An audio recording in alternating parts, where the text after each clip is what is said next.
Avec la loi portant sur la nouvelle organisation territoriale de la République, dite loi NOTRe, les communautés d'agglomération sont désormais compétentes pour l'aménagement de marchés de gros. Sur son territoire, Cap Excellence a lancé le projet d'aménagement d'un véritable parc d'activités agroalimentaires qui réunira en un même lieu la vente de gros et une plateforme d'agrotransformation des produits de l'agriculture locale.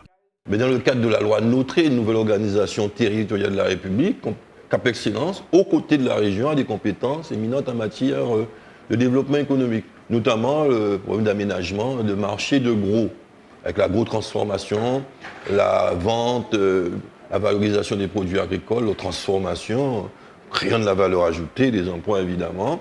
Et donc nous avons, dans l'aménagement équilibré du territoire de Cap Excellence, nous avons prévu 3 gros investissements.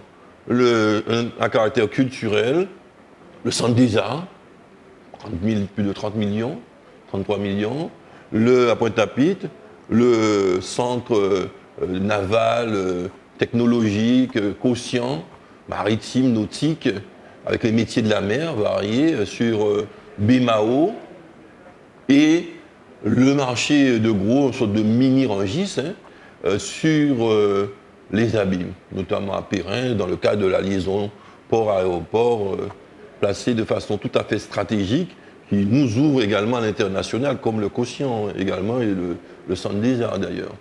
Et donc, c'est dans le cadre de cette vision équilibrée que nous mettons en place cet investissement sur les abîmes.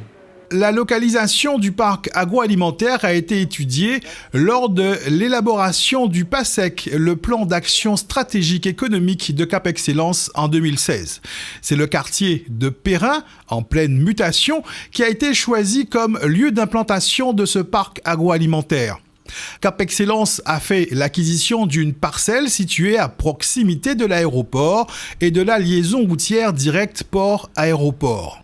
Nous avons choisi cette implantation parce que nous sommes ici au cœur d'un réseau routier qui permettra à ce parc d'activités d'accueillir donc des entreprises qui pourront valoriser, produire et exporter donc leur production à partir de plusieurs équipements importants pour le département, équipements importants pour l'export, l'aéroport Paul Caraïbes, mais également nous sommes à proximité de la liaison port-aéroport. Donc, des produits qui seront ici transformés, les produits issus de l'agriculture locale, issus de la production carnée, issus également de la production horticole, mais aussi de la pêche, feront l'objet d'une transformation, pourront ensuite être mis à disposition des circuits de grande et de moyenne distribution locale, mais également pourront être exportés à partir donc de ce parc d'activités.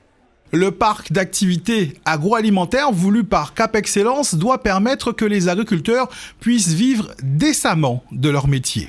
Il s'agit dans le cadre de ce projet de valoriser la production de nos agriculteurs, de nos pêcheurs, mais également de tout ce qui concourt aujourd'hui à l'agriculture dans l'agglomération, mais également à l'extérieur de notre agglomération. Donc valoriser les productions, nous avons un certain nombre d'agriculteurs qui sont implantés sur ce site, à Perrin aux Abîmes, des agriculteurs qui sont implantés également à BMAO, et nous souhaitons leur donner l'opportunité de valoriser ces productions.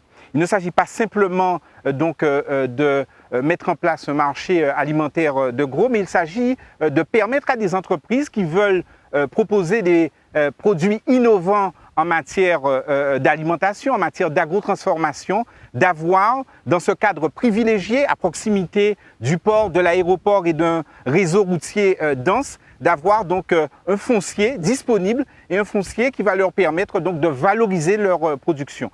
Il s'agit véritablement pour nous de permettre aux agriculteurs de mieux vivre, de leur métier, de mieux vivre de leur production, et à l'agglomération de s'engager dans une démarche donc, de développement économique et de valorisation de notre production locale, de ce qui fait aujourd'hui le cœur de l'action politique et du projet de Cap Excellence, la production locale, soutenir et valoriser cette production locale. Sur les 6000 agriculteurs du département, seule une minorité peut alimenter en régularité les grandes et moyennes surfaces.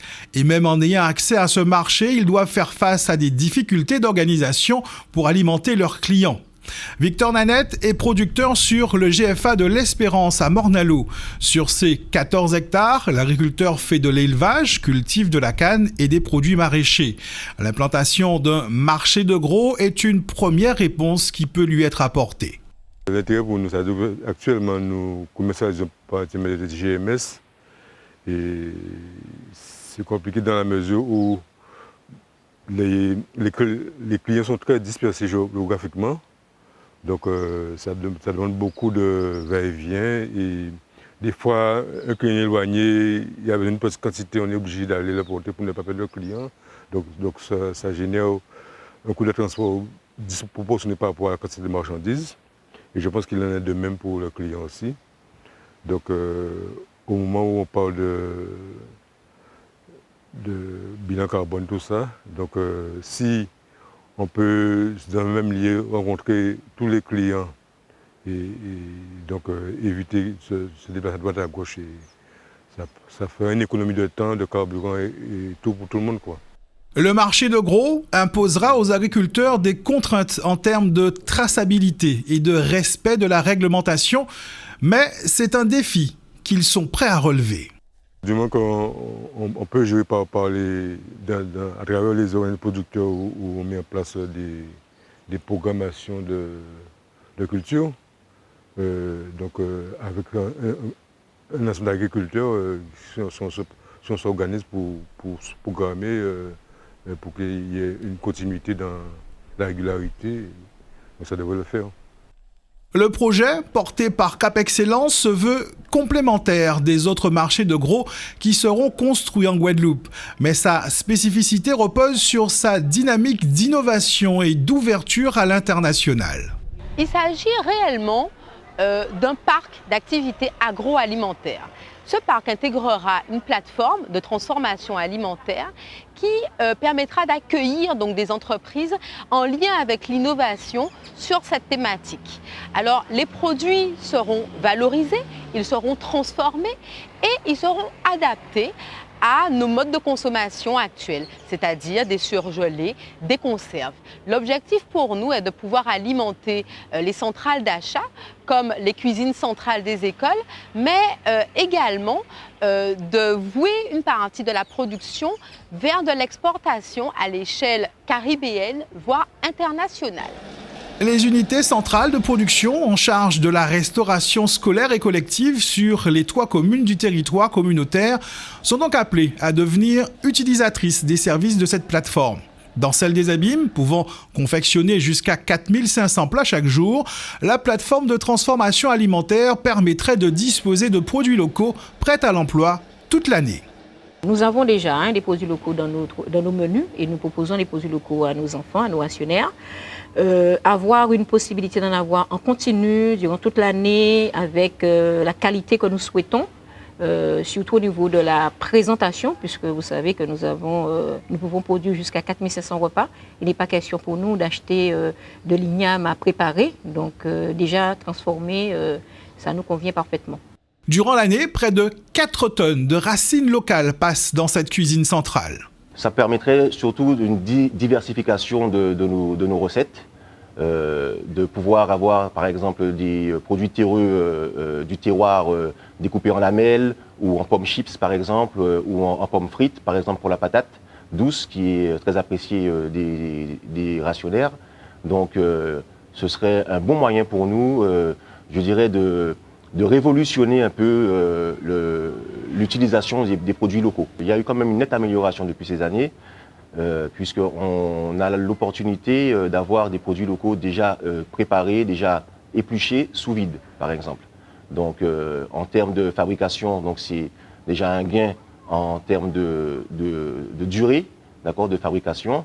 Et on est sûr et certain d'avoir un produit de qualité, puisque quand vous achetez de l'igname avec la peau, vous n'êtes pas sûr de ce que vous pouvez trouver à l'intérieur, ça peut être abîmé et tout. Donc là, en général, on n'a pas de souci en termes de qualité. Les seuls soucis qu'on peut trouver, c'est en termes de livraison et de rupture de produits. Nous avons quelquefois une raréfaction de certains produits.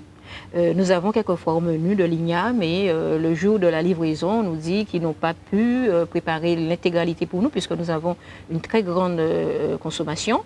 S'il y a une structure qui peut stocker, qui peut préparer, je pense qu'on évitera des ruptures d'approvisionnement. Et à cette plateforme, agroalimentaire sera adossé un marché de gros pour l'approvisionnement des unités de transformation, des grandes et moyennes surfaces, mais également des détaillants. C'est un espace qui est d'abord réservé aux professionnels. C'est un lieu de négoce sur lequel se rencontrent donc des vendeurs, qu'ils soient grossistes, qu'ils soient producteurs ou qu'ils soient importateurs, et également des acheteurs qui peuvent être des restaurants traditionnels ou collectifs, des centrales d'achat, des détaillants également. Alors l'objectif pour nous, c'est de pouvoir faire l'offre et la demande se rencontrer sur un même lieu, ce qui favorise une stabilité au niveau du prix, puisque le prix est un prix d'équilibre. Alors ce marché de gros, cet espace de vente de gros, traditionnellement, et c'est aussi l'esprit qui est adopté par Cap Excellence, cet espace accueillera surtout des produits locaux.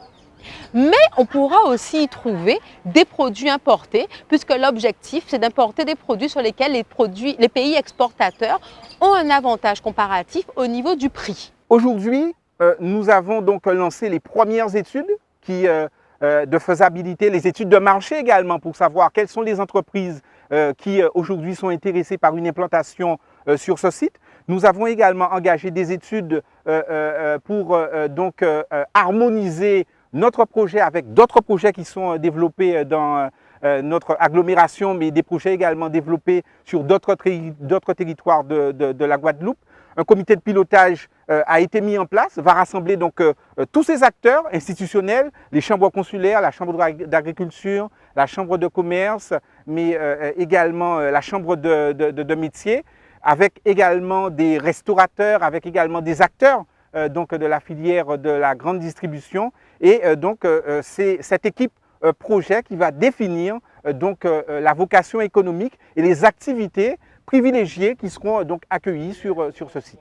Une enveloppe prévisionnelle de 3 500 000 € a été inscrite au budget de Cap Excellence pour cette opération. La communauté d'agglomération fera appel aux fonds européens dans le cadre du programme opérationnel, mais également au concours financier de l'État et de la région Guadeloupe. Le démarrage des premiers travaux est prévu au dernier trimestre de 2018. No.